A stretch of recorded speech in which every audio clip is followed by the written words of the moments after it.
बिस्मिल्लाह वल्हम्दुलिल्लाह अस्सलातु वस्सलामु अला रसूलिल्लाह। अस्सलामुअलैकुम वरहमतुल्लाहि वबरकातुहू। ब्लेस्ड किचन में खुश आमदीद। रमज़ानुल मुबारक के हवाले से मैं बहुत सी चीज़ें आपको सिखा रही हूँ। आज ये सिंपल से ब्रेड रोल हैं, लेकिन बहुत ही ज़्यादा लाजवाब हैं और बहुत ही बनाने में आसान हैं। सबसे पहले हम रमज़ानुल मुबारक के हवाले से आपको ब्रेड क्रम्स की रेसिपी बताएंगे, क्योंकि ब्रेड क्रम्स भी अगर आप पहले बना के रख लें तो बहुत बेहतर है। मैंने ब्रेड्स को खुला रख दिया है। अब इसको तोड़ तोड़ कर मैं एक बर्तन में रख रही हूँ। खुला रखने से फ़ायदा ये होगा कि ये आसानी से ग्राइंड हो जाएंगी, वरना आपने डायरेक्ट ग्राइंड करना है तो आप डायरेक्ट भी ग्राइंड कर सकते हैं। ब्रेड के जो किनारे होते हैं और जो ऊपर और नीचे वाला पार्ट होता है उसका, वो ब्रेड क्रम्स में बहुत आसानी से हम यूज़ कर सकते हैं, लेकिन हमें ज़्यादा चाहिए हो तो हम थोड़ी सी ब्रेड भी इसमें शामिल कर देंगे। अब हम इसको एक फ्राई पैन में डालकर ड्राई रोस्ट करेंगे। ड्राई रोस्ट करते वक्त हमने ये ध्यान रखना है कि हमने आँच को तेज़ नहीं करना। देखें अब बर्तन गर्म हो गया है, तो अब मैं इसको हल्की आँच पर कर दूँगी। इस तरीके से ये होगा कि ये बहुत नाजुक होता है और बहुत जल्दी जल जाता है, इसलिए इसको हमने बहुत ही सब्र व तहम्मुल के साथ बहुत धीमी आंच पर आहिस्ता आहिस्ता ड्राई रोस्ट करना है। कुछ लोग ब्रेड क्रम्स ऐसे भी बनाते हैं कि सिर्फ उन्होंने ग्राइंड किया और उसके बाद उन्होंने जिस भी चीज़ में यूज़ करना हुआ वो यूज़ कर लिया, लेकिन इस तरीके से एक तो ये आपके पास महफूज हो जाएंगे इंशाल्लाह। आप आराम से 2 महीने तक इसको बग़ैर फ्रिज के भी रख सकते हैं, बिल्कुल ख़राब नहीं होंगे। और फ्रिज में तो ये बहुत ही अरसा पड़े रहें तब भी ये ख़राब नहीं होते, क्योंकि इनकी सारी की सारी नमी ड्राई हो जाती है। ड्राई रोस्ट करते वक्त हमें काफ़ी ज़्यादा टाइम लग जाता है, लेकिन एक मरतबा की मेहनत हमें बहुत अरसे के लिए फ़ायदा दे जाती है। देखें, एक तो ये ब्राउन कलर के हो गए हैं, दूसरा ये क्रंची क्रंची हो जाते हैं, तीसरा ये कि इनका जो हुजम है वो भी कम हो जाता है, यानी कि ये श्रिंक हो जाते हैं। अब ये थोड़ी सी जिसमें नमी बाकी थी, मैं इनको दोबारा ड्राई रोस्ट करके फिर एक मरतबा ग्राइंड करूँगी तो ये ईज़िली ग्राइंड हो जाएंगे। बस अब ये मैंने सारे के सारे प्लेट में निकाल दिए हैं। देखें, ये हमारे ब्रेड क्रम्स तैयार हैं। अब हम आते हैं चिकन की तरफ। चिकन मैंने बोन्स वाला 250 ग्राम लिया है। इसके अंदर मैं आधी बड़ी इलायची, 3-4 लौंगे, छोटा सा टुकड़ा दारचीनी का, 7-8 जवे लहसुन के और 2 चुटकी नमक डालकर बॉईल कर रही हूँ। अब दूसरी तरफ मैंने जो बॉइल्ड आलू थे वो मैंने 2 दरमियाने साइज़ के लिए थे, वो अब मैं इसके अंदर शामिल करूँगी। चिकन की जो सारी की सारी हड्डियाँ और बोटियाँ हैं वो मैं अलग-अलग कर रही हूँ। अच्छे तरीके से हम इसको एहतियात से उतार लेंगे। आप चाहें तो इसके लिए बोनलेस चिकन भी शामिल कर सकते हैं। ये मैं इसलिए बताती हूँ कि अगर बोनलेस घर में ना हो तो आप ये परेशान ना हो कि हम यूज़ नहीं कर सकते, बल्कि मैंने इसके अंदर कुछ पिंजर और गर्दनें भी शामिल की थी और कुछ ऐसी हड्डियाँ थी जिन पे गोश्त भी लगा हुआ था, तो इस तरीके से हमें अच्छा खासा इसके अंदर गोश्त मिल गया है। फ्राई पैन में से मैंने सारी की सारी बोटियाँ निकाल दी हैं। अब उसी के अंदर जो थोड़ी सी यखनी नीचे बची हुई थी उसके अंदर मैंने 2-3 चम्मच पानी डाल के उसे उबाला है और वो यखनी सी एक तैयार हो गई है। अब मैं इसको बोटियों के अंदर ग्राइंडर के साथ डालकर ग्राइंड कर लूँगी। ये देखें, बिल्कुल पेस्ट सा बन गया है।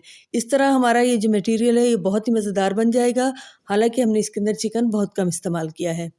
अब हम आलूओं को सबसे पहले कद्दूकश करेंगे। कद्दूकश करने से फ़ायदा ये होगा कि इसमें कोई भी गुठली बाकी नहीं रहेगी, वह स्मूथ पेस्ट बन जाएगा। हम चिकन और आलूओं को अच्छे तरीके से मिक्स कर रहे हैं। आप इसके अंदर चाहें तो मुख्तलिफ़ किस्म की वेजिटेबल्स भी शामिल कर सकते हैं, लेकिन मैं आपको ये रेसिपी सिर्फ आलू और चिकन की ही बता रही हूँ। इसके अंदर कुछ मसाले शामिल किए थे जो कि वीडियो स्किप हो गई है, आप काइंडली इसको नोट कर लें और आप इस तरीके से शामिल कर लीजिएगा।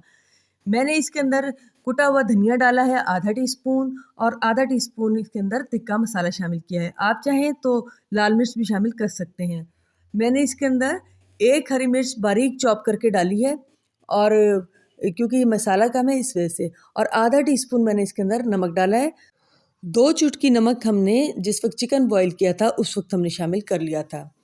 अपने हर प्रोग्राम में हम एक दुआ पढ़ते हैं। आइए आज की वो दुआ पढ़ें जो हम आईना देखते वक्त यानी शीशा देखते वक्त हमें पढ़नी चाहिए। बिस्मिल्लाहिर्रहमानिर्रहीम। अल्लाहुम्मा कमा अहसनत खल्क़ी फहस्सिन खुलुक़ी। तर्जुमा, ए अल्लाह, जिस तरह तुमने मेरी सूरत अच्छी बनाई है इसी तरह मेरे अखलाक भी अच्छे बना दे। आमीन सुम्मा आमीन। अब हम अपनी रेसिपी की तरफ आते हैं। ब्रेड्स के सबसे पहले हम किनारों को काटेंगे। किनारे काटने से ज़्यादातर ये होता है कि एक तो खूबसूरती होती है, दूसरा ये कि थोड़े थोड़े किनारे सख्त होते हैं तो वो इरिटेशन होती है। अब हमने एक प्लेट में पानी लिया है, उसके अंदर हमने सिर्फ ब्रेड को 2 सेकंड के लिए डिप किया है। ये आप जहन में रखिएगा, अगर हमने ज़्यादा देर के लिए ब्रेड को अंदर रखा उसके तो क्या होगा, ब्रेड सारी की सारी पानी में घुल जाएगी। अब हम इसके अंदर फिलिंग को रख रहे हैं और फिलिंग को रखने के बाद चूँकि ब्रेड बहुत नरम है, इसको हम अच्छे तरीके से हाथों से ऐसे प्रेस करेंगे और एक रोल की शक्ल देंगे। देखिए थोड़ा सा क्रैक्स अगर नज़र आ रहे हैं तो वो भी बहुत बासानी आप उनको बिल्कुल शेप में ला सकते हैं। आपको नज़र आया होगा थोड़ा सा क्रैक था, यानी कि जोड़ का निशान था, मैंने उसको फ़ौरन हाथ से ठीक कर दिया। अब ब्रेड क्रम्स में डाल के, क्योंकि ये ब्रेड थोड़ी थोड़ी गीली है इसलिए ब्रेड क्रम्स खुद ब खुद इसके ऊपर चिपक जाएंगे। इसके लिए आपको इजाफी कोई अंडा या कोई मैदे का घोल बनाने की ज़रूरत नहीं पड़ेगी। अब हमने दोबारा यही किया है कि हमने एक और ब्रेड ली है और उसको हमने डालते ही फ़ौरन निकाल लिया है। अगर आपको ये महसूस होता है कि ब्रेड अभी हमारी अच्छी तरीके से सोक नहीं हुई तो फिर उसका तरीका ये है कि आप पूरे ब्रेड को पानी में फिर बार बार ना डालें, बल्कि हाथ से उठा के पानी को उसके ऊपर लगाते रहें ताकि ब्रेड सॉफ्ट हो जाए। अब हमने इसके अंदर दोबारा फिलिंग की है। आप लोग कोशिश करें कि जब भी ये ब्रेड रोल्स बनाएं तो ब्रेड ताज़ा ही हो तो ज़्यादा अच्छी बात है। मैंने ये ब्रेड 3-4 दिन पहले मंगवाई थी लेकिन मैं बना नहीं सकी, इसकी वजह से देखें ये थोड़े थोड़े इसके अंदर क्रैक्स आ रहे हैं, लेकिन इंशाल्लाह मैं इसको हैंडल कर लूँगी गीले उससे। लेकिन फिर भी मैं इसलिए कह रही हूँ क्योंकि हो सकता है आप पहली मरतबा बनाएं और आपसे हैंडल ना हो। अब हम इसके ऊपर ब्रेड क्रम्स लगाएंगे और अब मैं आपको ये बताऊंगी कि आपने इसको कैसे फ्रीज़ करना है। अगर आपने फ़ौरन बनाना है तो आप फ़ौरन बना लें, और या फिर आप इसको फ्रीज़ करना है तो किस तरीके से फ्रीज़ करें। ये देखिए एक मैंने शॉपर लिया है, ये जो अमूमन घी के डब्बों के अंदर शॉपर आते हैं ये भी बहुत मोटे होते हैं और इनके अंदर हम आराम से फ्रीज़ कर सकते हैं चीज़ें।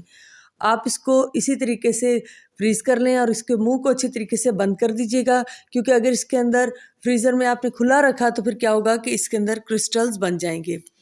हम इसको मीडियम टू हाई फ्लेम पर फ्राई कर रहे हैं क्योंकि पहले से सारी की सारी चीज़ें पकी हुई हैं और हमने सिर्फ इसके ब्रेड को कलर देना है। लेकिन फिर भी आपने ये ख्याल करना है चूँकि इसके ऊपर ब्रेड क्रम्स लगे हुए हैं, आँच बहुत ज़्यादा इतनी तेज़ ना हो कि ब्रेड क्रम्स बहुत जल्दी जल जाएं, यानी कि ब्राउन तो हों लेकिन वो जले ना। इस तरीके से जब भी आप बनाएंगे एहतियात से फिर आपने 2 स्लाइसर्स के साथ इसको पलटना है, यानी आप जब 2 चम्मच के साथ इसको पलटेंगे तो फिर क्या होगा, ब्रेड चूँकि सॉफ्ट होती है वो टूटेगी नहीं। अब मैं आपको इसकी साउंड सुनाती हूँ, या आप इसकी साउंड सुने कि कितनी क्रिस्पी है। ये देखें बिल्कुल क्रिस्पी है और अंदर से उतनी सॉफ्ट है। अब मैं आपको एक कट करके दिखाती हूँ, ये देखें अंदर से बिल्कुल सॉफ्ट है और बहुत ही मज़ेदार हैं। आप इसके अंदर अपनी मर्ज़ी से जो वेरिएशन करना चाहें वो कर लें। इसी तरीके से और भी बहुत सी रेसिपीज़ इंशाल्लाह आ रही हैं रमज़ान के हवाले से, ज़रूर ट्राई कीजिएगा। रेसिपी अच्छी लगे तो लाइक कीजिएगा, शेयर कीजिएगा, दुआओं में याद रखिएगा। अल्लाह हाफ़िज़।